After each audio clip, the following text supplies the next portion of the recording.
코로나19의 상황이 일파만파 번짐에 따라서 정부가 수도권 사회적 거리두기 2단계를 상향하기로 결정했습니다. 박능우 장관의 이야기 들어보시죠. 코로나19의 3차 유행이 본격화되고 있습니다. 수도권의 거리두기 단계를 2단계로 상향하고 광주 호남권의 거리두기는 1.5단계로 상향하기로 결정하였습니다. 화요일 새벽 0시부터 2주간 적용되며 한시라도 빨리 코로나19 유행을 차단하기 위해 총력을 다하겠습니다. 자, 오늘 자정부터, 그러니까 내일부터 수도권이 2단계로 격상하게 됩니다. 2단계로 다시 격상하게 되면 우리가 한번 겪었었는데 어떤 게 달라지는지 함께 보시죠. 자, 일단 유흥시설 5종은 문을 닫습니다. 클럽 등, 룸살롱 등 유흥주점 집합금지가 되고요. 노래 연습장은 밤 9시 이후에는 또 문을 닫습니다. 그러면 노래방을 해지기 전에 가야 된다는 얘기죠. 그만큼 고위험군으로 정부는 판단하고 있다는 의미입니다. 카페나 식당 다시 이렇게 됩니다. 카페는 포장과 배달만 허용된다. 그래서 다시 카페에 앉아서 커피 못 마시게 됐다라는 겁니다. 다시 한번 말씀드립니다. 카페, 주말에도 제가 돌아다니 보면 카페마다 주요 카페들은 사람들이 만석이었는데 이제 그거 안 된다. 포장과 배달만 허용된다. 식당도 오후 9시 이후에는 앉아서 식사 못한다. 매장 이용 못한다. 포장과 배달만 허용이 된다.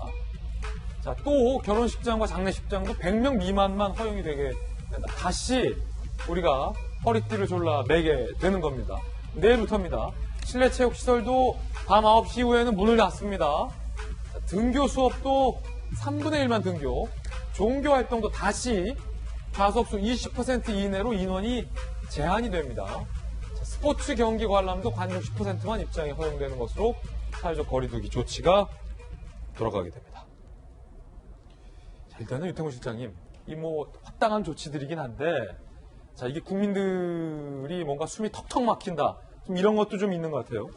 그러니까 웨이브라고 그러죠. 세 번째 아니겠습니까? 2월, 3월 달쯤에 있었고, 지금 8월, 9월 달쯤, 그 다음에 세 번째인데, 첫 번째, 두 번째까지 힘을 모았던 거에 비하면 힘이 좀 빠지는 게 사실이죠. 또 이러는구나. 그러니까 이제 앞이 안 보이니까, 우리가 앞이 보이면은 좀 견딜 수가 있잖아요. 근데 앞이 잘 안 보이는 게 있고, 그 다음 지금 제일 큰 문제는 자영업의 문제하고, 12월 3일이 수능 시험일이지 않습니까?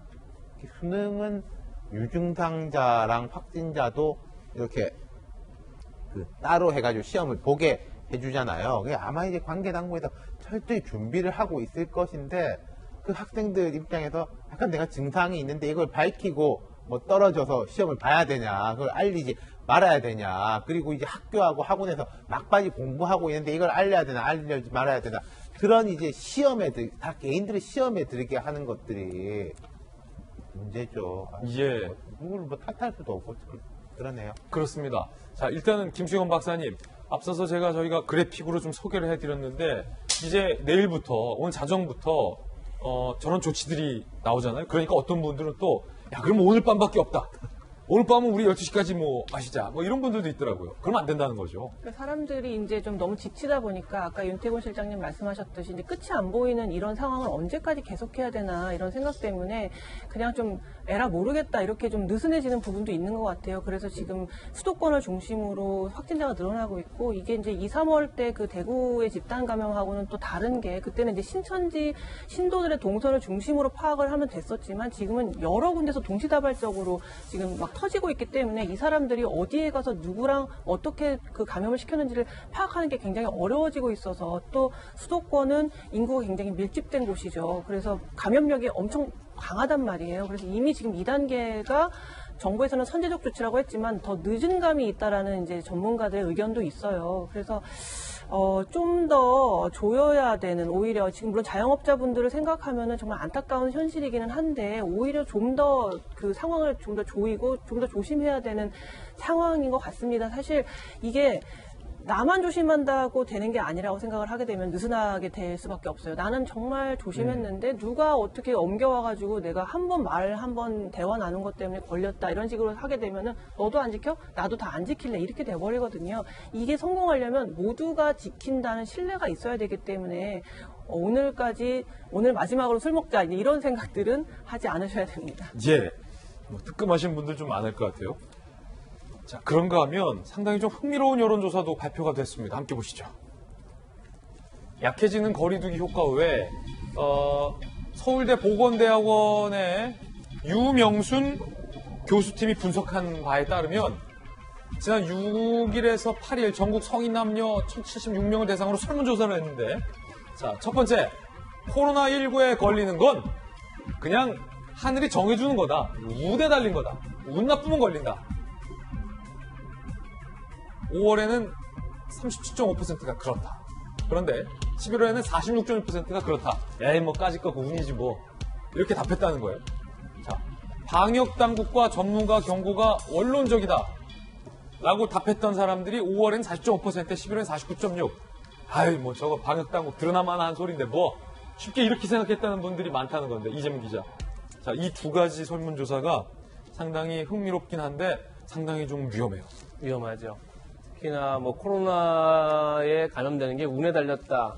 사실 어떻게 보면 절반 진실이 담겨 있긴 하죠. 왜냐하면 5월 전까지만 하더라도 뭐 대구 발이든 아니면 수도권 교회 발이든 특정 집단에서 이제 감염이 확산됐고 어떻게 보면 방역당국도 그 곳만을 딱 집중적으로 방역을 하면 됐을 문제였지만 지금은 조금 전 김수경 박사가 말씀하셨지만 굉장히 전국 동시다발적으로 어디서 감염된지 알 수 없을 정도로 그리고 감염 경로 자체가 불명확한 감염이 굉장히 많죠. 그런 점에서 진짜 우리가 방역을 잘하면 상관없는 건가라고 생각이 들 정도로 이제 어떻게 보면 언제나 어디서나 누구나 걸릴 수 있는 그런 상황이 된 것도 틀림없기 때문에 뭐 저런 답변이 나올 수 있다는 생각이 들고 다만 이제 더 걱정되는 건 방역 당국의 어떤 지침 이런 것들이 굉장히 언론적으로 들린다. 사실은 이렇게 와닿지 않는다 이런 의미로도 볼 수 있는 건데 그런 점에 있어서는 좀 이제 그냥 우러스러운데 사실은 그럴 만도 하다는 느낌이 좀 들긴 하죠. 왜냐하면 워낙 오랫동안 같은 얘기를 반복적으로 들어왔죠. 그런 점에서 지금 경고들을 새롭게 느끼지 않을 수 있는데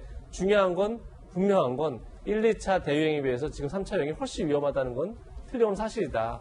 왜냐하면 아까 얘기한 것처럼 이건 도대체가 한 특정 집단에서 나온 게 아니라 어디서 언제 누구를 통해 감염될지 알 수 없는 상황이기 때문에 지금이야말로 정말 방역당국의 지침 그리고 방역 수칙을 잘 지켜야 한다. 이걸 꼭 염두에 두고 이번 위기를 넘기지 못하면 정말로 혹독한 겨울을 맞지 않을까 생각이 들어서 물론 이제 내년에 뭐 백신이 나온다 뭐 이런 것도 있겠지만 오히려 얼마 전 정세균 총리도 백신이 잘못하면 오히려 독이 될 수 있다. 뭐 백신 맞으면 되지 이렇게 생각하면서 허술한 마음을 갖는 순간에 오히려 미국 등등에서 더 많이 확산됐기 때문에 지금이야말로 더 마음을 단단히 잡아야 할 시점이 아닌가 싶습니다. 그 와중에 민노총이 집회 강행을 예고해서 논란입니다.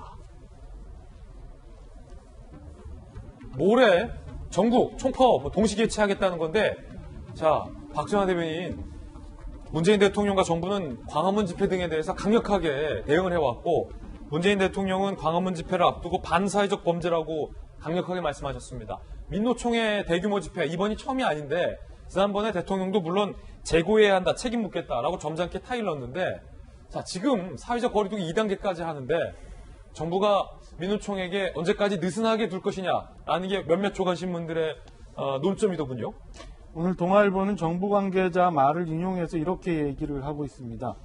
정부 관계자는 민노총에는 방역수칙 준수를 요구하는 수밖에 없다 라고 얘기를 하고 있어요. 그럼 좀 전에 말씀하신 것처럼 대통령은 지난번 민노총 집회를 앞두고 반사회적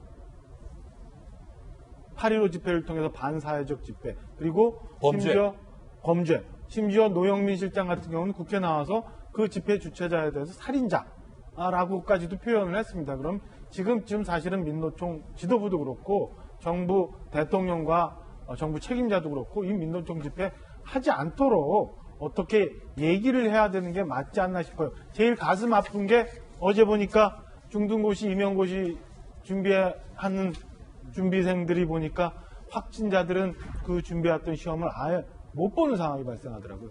이제 수능 얼마 앞두고 저게 만약에 집회를 통해서 또 전국적으로 코로나가 또 확산이 되면 그 아이들을 어떻게 책임질 거예요. 그러니까 좀 더 사회를 위해서 민노총도 좀 자제를 하고 정부 당국자도 원칙과 기준이 서로 다른 게 하지 말고 양쪽 다 분명하게 이제는 이 집회 좀 자제해달라고 분명한 입장을 발표해야 될 때 아닌가 싶습니다. 오늘 오후 마침 대통령께서 수석보좌관 회의가 있어요. 수석보좌관 회의에서 민노총에 25일 예정돼 있는 그리고 강행하겠다는 이 집회에 대해서 대통령이 엄중하게 말씀하시기를 좀 기대합니다.